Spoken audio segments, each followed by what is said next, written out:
नमस्कार, सी न्यूज़ भारत में आप सभी का एक बार फिर से स्वागत है। इस बुलेटिन में बात होगी सबसे पहले प्रयागराज की, जहां पर गंगा नदी के जल की शुद्धता पर सवाल उठाने वालों को देश के शीर्ष वैज्ञानिक ने प्रयोगशाला में झूठा साबित किया। साथ ही बात होगी धुले की, जहां पर जिला अस्पताल की नर्सें एक दिन की सांकेतिक हड़ताल पर गईं। वहीं आगे बात होगी कैमूर की, जहां बाल विकास परियोजना रामपुर द्वारा 3 दिवसीय गैर आवासीय प्रशिक्षण हुआ संपन्न। इन तमाम खबरों पर करेंगे विस्तार से चर्चा। महाकुंभ में अब तक 57 करोड़ से अधिक श्रद्धालु गंगा में आस्था की डुबकी लगा चुके हैं। इसके बावजूद गंगा जल की शुद्धता पर कोई असर नहीं पड़ा है। Missile man APJ Abdul Kalam के साथ वैज्ञानिक विमर्श करने वाले पद्मश्री वैज्ञानिक डॉक्टर अजय कुमार सोनकर ने अपनी प्रयोगशाला में ये सिद्ध कर दिया है कि गंगा का जल न केवल स्नान योग्य है बल्कि अल्कलाइन वाटर जैसा शुद्ध है। गंगा नदी के जल की शुद्धता पर सवाल उठाने वालों को देश के शीर्ष वैज्ञानिक ने अपनी प्रयोगशाला में झूठा साबित कर दिया है। उन्होंने अपने सामने गंगा जल लेकर प्रयोगशाला में जांचने की खुली चुनौती भी दी है। इसके साथ ही कहा है कि जिसे जरा भी संदेह हो वो मेरे सामने गंगा जल ले और प्रयोगशाला में जांच कर संतुष्ट हो जाए। मोती उगाने की दुनिया में जापानी वर्चस्व को चुनौती देने वाले शीर्ष भारतीय वैज्ञानिक ने संगम और अरैल के साथ 1-2 नहीं बल्कि 5 घाटों से गंगा जल कलेक्ट किया है। वहीं डॉक्टर सोनकर के लगातार 3 महीने के शोध में ये साबित किया कि गंगा जल सबसे शुद्ध है। यहाँ नहाने से किसी प्रकार का कोई नुकसान नहीं हो सकता। प्रयोगशाला में इसकी शुद्धता की पूरी तरह से पुष्टि हो गई है। वहीं बैक्टीरियोफेज के कारण गंगा जल की अद्भुत स्वच्छता क्षमता हर तरह से बरकरार है। प्रयागराज से सी न्यूज़ संवाददाता डीके मिश्रा की रिपोर्ट। धुले जिला अस्पताल की नर्सें एक दिन की सांकेतिक हड़ताल पर चली गई हैं। नर्सों की पदोन्नति वरिष्ठता के आधार पर की जाए और नर्सों को केंद्र के समान भत्ते दिए जाए और अधीक्षक नर्स के पद को परिवीक्षा अवधि के लिए आयोजित परीक्षा से बाहर रखा जाए। इन मांगों को लेकर महाराष्ट्र सरकारी नर्सेज एसोसिएशन 1 दिवसीय भूख हड़ताल पर जा रही हैं। नमस्कार, मी परिचारिका संघटनेची जिल्हाध्यक्ष प्रतिभा घोडके। आज दिनांक 20 फेब्रुवारी रोजी आम्ही संपूर्ण महाराष्ट्रामध्ये लाक्षणिक 1 दिवसाचा संप करत आहोत। तर या संपामध्ये आमच्या ज्या मागण्या आहेत त्या अशा आहेत की ज्या PBBSc नर्सिंग केलेल्या आमच्या 20 वर्षापासूनच्या परिचारिका आहेत त्यांना पदोन्नती नाही, तसेच आमच्या नवीन लागलेले जे परिचारिका बंधू भगिनी आहेत तर त्यांची सेवा देखील नियमित झालेली नाही। तर ती सेवा नियमित करण्यासाठी परीक्षा घेण्यात येणार आहे, तर ती परीक्षा रद्द करण्यात यावी किंवा त्यांना त्यातून वगळण्यात यावं। त्यानंतर परिचर्या भत्ता जो आहे जो केंद्राप्रमाणे मिळतो तो आम्हाला महाराष्ट्र शासनाने तो लागू करावा अशी आम्ही त्यांना आवाहन करतो। व आज जर आमच्या मागण्या मान्य झाल्या नाहीत तर आम्ही बेमुदत संपावर जाणार आहोत असे आवाहन आम्ही परिचारिका संघटनेकडून शासनाला करीत आहोत। धन्यवाद। धुले से सी न्यूज़ संवाददाता नीलेश परदेशी की रिपोर्ट। खबर कैमूर जिले के रामपुर प्रखंड से है, जहां महिला और बाल विकास विभाग द्वारा पोषण और स्वास्थ्य सेवाओं को बेहतर बनाने के उद्देश्य को लेकर बाल विकास परियोजना पदाधिकारी रामपुर सुरेंद्र मोहन गिलानी के मार्गदर्शन पर 3 दिवसीय गैर आवासीय प्रशिक्षण का बृहस्पतिवार को प्रशिक्षकों द्वारा प्रतिभागियों का मूल्यांकन करते हुए प्रशिक्षण संपन्न हुआ। पोषण भी पढ़ाई भी को लेकर प्रशिक्षण में प्रखंड की 93 आंगनबाड़ी सेविकाओं ने भाग लिया। प्रशिक्षण सह महिला सुपरवाइजर रानी गीता ने बताया कि 0 से 3 वर्ष तक के बच्चों में प्रारंभिक बाल्यकाल और 3 से 6 वर्ष तक के बच्चों के प्रारंभिक शिक्षा को लेकर आंगनबाड़ी कार्यकर्ताओं को प्रशिक्षण दिया जा रहा है।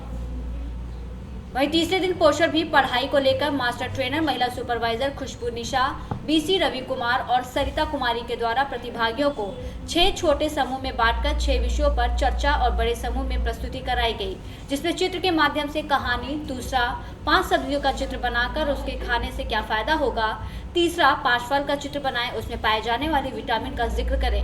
वहीं चौथा बच्चों के सर्वांगीण विकास के लिए सेविका सरकार और समुदाय की क्या भूमिका है, 5वां आदर्श आंगनबाड़ी केंद्र की रूपरेखा तैयार करें, 6वां आंगनबाड़ी सेविकाओं का अपने पोषक क्षेत्र में बच्चों के प्रति कार्य और दायित्व की बात कही है। कैमूर से सी न्यूज़ संवाददाता राम प्रवेश तिवारी की रिपोर्ट। खबर कैमूर जिले के रामपुर प्रखंड अंतर्गत करमचट थाने की है, जहां बृहस्पतिवार को माननीय न्यायालय के आदेश पर थानाध्यक्ष विकास कुमार के कुशल नेतृत्व में करमचट थाने में दर्ज प्राथमिकी के अभियुक्तों को गिरफ्तार किया गया, जिसमें कलेन पासवान, गुड्डू पासवान, सुनील पासवान, शंकर बिंद को पुलिस ने गिरफ्तार कर मेडिकल जांच के बाद माननीय न्यायालय में भेजा है। कैमूर से सी न्यूज संवाददाता राम प्रवेश तिवारी की रिपोर्ट। 5 साल तक के बच्चों को डायरिया से सुरक्षित बनाने के लिए जनपद में अनूठी जन स्वास्थ्य पहल की गई है। ये पहल सरकार के स्टॉप डायरिया अभियान में मददगार साबित होगी, जिसका लक्ष्य दस्त के कारण होने वाली बच्चों की मौत की दर को शून्य कर लाना है।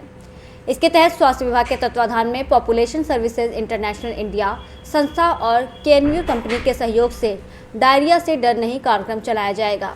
कार्यक्रम का शुभारंभ बृहस्पतिवार को एक स्थानीय होटल में मुख्य चिकित्सा अधिकारी डॉक्टर कुलदीप सिंह ने किया। वही कार्यक्रम की अध्यक्षता करते हुए मुख्य चिकित्सा अधिकारी ने कहा कि 0 से 5 साल तक के बच्चों को डायरिया से सुरक्षित बनाना स्वास्थ्य विभाग की प्राथमिकता में शामिल है, क्योंकि इस आयु वर्ग के बच्चों की होने वाली कुल मौत का एक प्रमुख कारण डायरिया भी है। डायरिया को नियंत्रित करने में ORS बहुत ही कारगर है, बस ज़रूरत है कि उसे सही तरीके से बनाया जाए और सही मात्रा में समय से बच्चे को दिया जाए। PSI इंडिया द्वारा आशा, ANM व आंगनवाड़ी कार्यकर्ताओं और महिला आरोग्य समितियों के सदस्यों के बेहतर प्रशिक्षण से इस बारे में समुदाय में निश्चित रूप से जागरूकता आएगी। डायरिया से डर नहीं कार्यक्रम से डायरिया रोको अभियान को और भी बल मिलेगा। को लेकर के एक प्रोग्राम यहाँ पर लॉन्च किया गया है, इसके बारे में थोड़ा सा बताइए कि क्या इसका उद्देश्य है और किस तरह से इसको आगे बढ़ाया जाएगा। ये PSI की तरफ से डायरिया से डर नहीं अभियान का ये शुभारम्भ हुआ है। इसमें अगर सबसे पहले तो हमें है ना लोगों को अपने फ्रंटलाइन वर्कर को ट्रेनिंग के माध्यम से हमको बताएंगे कि डायरिया क्या है, फिर वो एक आम जनता को बताएंगे कि डायरिया क्या होता है, इसकी रोकथाम कैसे की जा सकती है, और फिर भी उसके बाद भी प्रॉब्लम किसी को अगर डायरिया किसी बच्चे को हो जाता है तो हम उसको है ना कैसे ठीक करेंगे। तो इसका मुख्य उद्देश्य ये है कि जो 0 से 5 साल के जो 5 साल से नीचे के बच्चे होते हैं उनमें है ना मृत्यु का एक मुख्य कारण जो होता है वो डायरिया की वजह से होता है, हमें उसको कम करें। सर, इसमें आप डायरिया का मेन मुख्य कारण क्या मानते हैं? लोगों में कहीं ना कहीं थोड़ा सा जागरूकता की कमी है या कोई और कारण है जिसकी वजह से कमी है, वो थोड़ा सफाई पे ध्यान रखना है। मुरादाबाद से सी न्यूज संवाददाता अयूब खान की रिपोर्ट। झालावाड़ जिले के गंगधार थाना पुलिस द्वारा बड़ी कार्रवाई करते हुए एक मुलजिम गोकुलदास बैरागी के पास से 1 किलो 636 ग्राम अवैध मादक पदार्थ बरामद कर युवक को गिरफ्तार किया गया।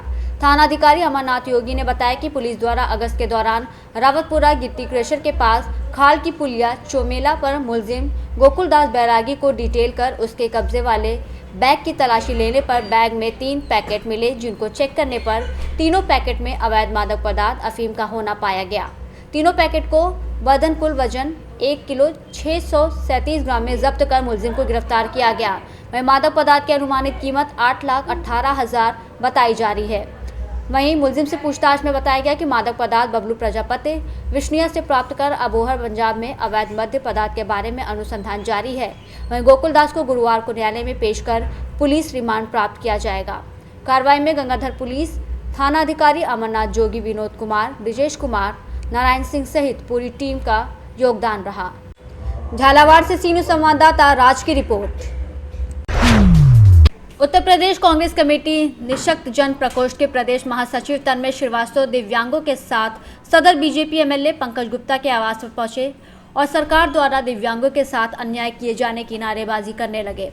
वहीं विधायक आवास पर ताला डालो हल्ला बोल अभियान के तहत कांग्रेस नेता विधायक आवास पर ताला डालने लगे, जिसे देखकर पुलिसकर्मी अलर्ट हो गए और ताला छीनने लगे। इस दौरान पुलिसकर्मियों और कांग्रेस नेता के बीच जमकर छीना झपटी हुई।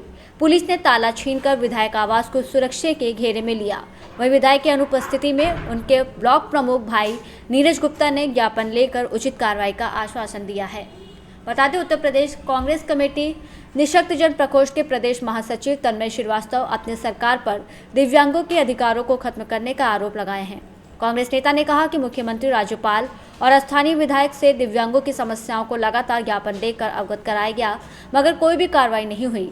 उन्होंने कहा कि दिव्यांगों की पेंशन 1000 से बढ़कर 5000 की जाए, जो कि कई राज्यों में दी जा रही है। कांग्रेस नेता ने कहा कि जब तक दिव्यांगों के अधिकार नहीं मिल जाएंगे, तब तक कांग्रेस का हल्ला बोल प्रदर्शन जारी रहेगा। तन्मय जी, यहाँ विधायक जी के आवास पे आप आए हैं, ताला डाल रहे हैं, गेट पे क्या मांगे हैं?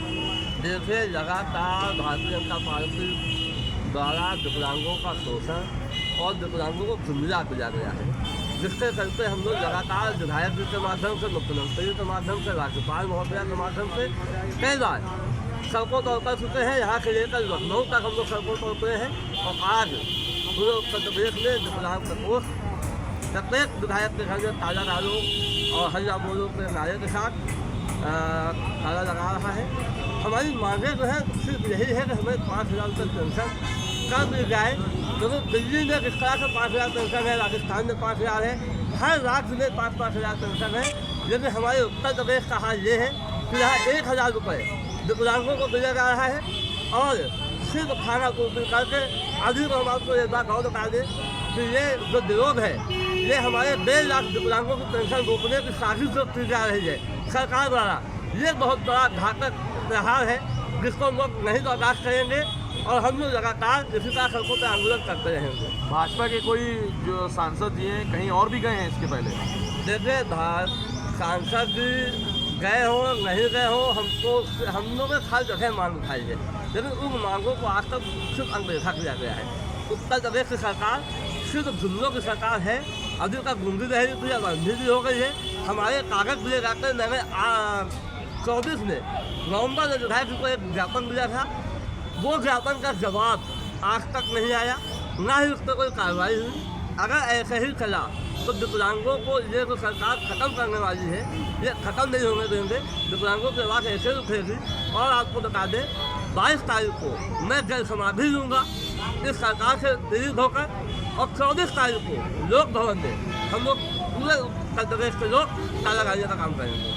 तो अभी आपका प्रदर्शन कब तक चलेगा? जैसे हमारी मांग है अगर विधायक जी हमने 5 लोगों को हमने मुख्यमंत्री से मिलवाए, जब तक ये आश्वासन हमको नहीं मिलता है तब तक हम लोग नहीं रहेंगे। उन्नाव से सी न्यूज़ संवाददाता अजय कुमार की रिपोर्ट। फिलहाल के लिए इस खास बुलेटिन में बस इतना ही। देश दुनिया की तमाम बड़ी खबरों को जानने के लिए जुड़े रहिए सी न्यूज़ भारत के साथ। हर खबर आपके साथ, आपके हाथ।